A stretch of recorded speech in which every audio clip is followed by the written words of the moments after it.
When you really break it down, there are only two groups of people in the world. Those with power and those who want power. Take your hypothetical overworked, underpaid cab driver in Lost Heaven who finds himself on the payroll of a prominent crime family. Where to? Anywhere. Fast. Suddenly, we're not talking hypotheticals, but about Tommy Angelo and his work for the Salieri crime family. But there are times when the work doesn't fit the man.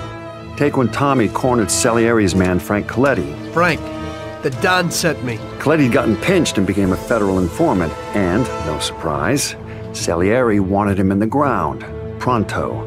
Coletti told Tommy he did what he needed to do to protect his family, and there was something about his story.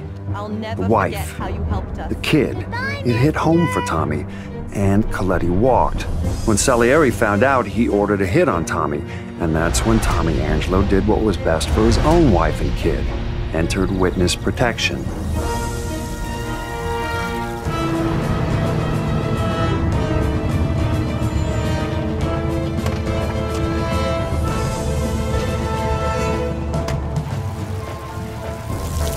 Mr. Angelo? Yes? Mr. Salieri sends his regards. You saw this type of thing happen again in Empire Bay years later. Different circumstances, different people, but consistent.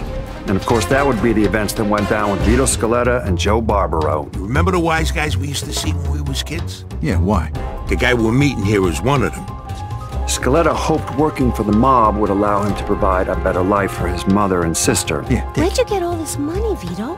Scaletta and Barbaro were like brothers. In those days, you were hard-pressed to be able to hire one and not end up with the other at his side.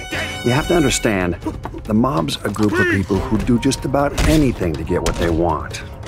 Sure, they may throw around words like family, but there's no such thing as loyalty in their world, not really. What'd they tell you, Vito?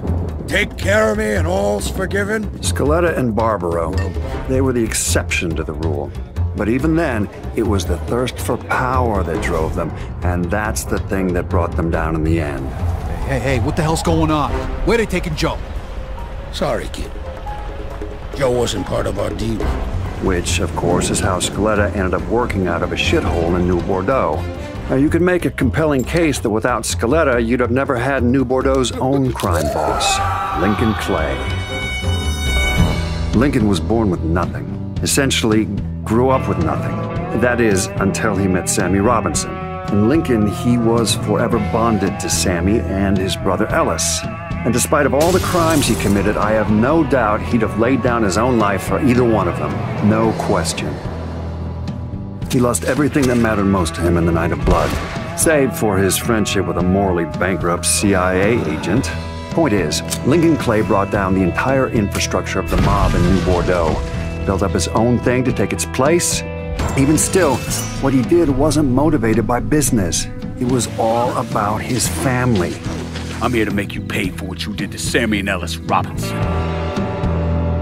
These men were fully aware that what they were doing was wrong, so redemption's not a possibility here. Let me see your hands. But what I will say is when forced to make a choice between organized crime and the people they cared about most, these men chose family. Every time. Of course, as long as you've got people who are willing to steal, maim, torture, and murder to get ahead, you're never getting rid of the mob.